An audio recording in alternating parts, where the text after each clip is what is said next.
জগন্নাথ দেবের রথের নাম হচ্ছে নন্দী ঘোষ। যে দড়ি দিয়ে এই রথ টানা হয় তার নাম শঙ্খচূড় নাগিনী। বলভদ্রের রথের নাম তালধ্বজ। এই রথের রশির নাম বাসুকী নাগ।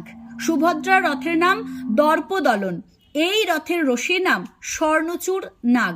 সম্পূর্ণ রথ শুধুমাত্র কাঠের তৈরি, ফলে রথ চলার সময় কাঠের কড়কড় শব্দ হয়।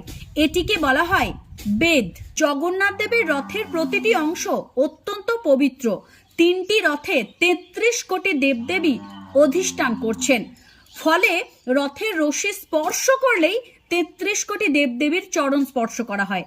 প্রচলিত বিশ্বাস অনুসারে রথের রশি স্পর্শ করলে পুনর্জন্ম হয় না। এছাড়া মনে করা হয় জগন্নাথ দেবের রথ টানতে পারলে অশ্বমেধ যজ্ঞের ফল লাভ হয়। নববিবাহিতরা রথের রশি ছুঁয়ে তাই প্রভুর আশীর্বাদ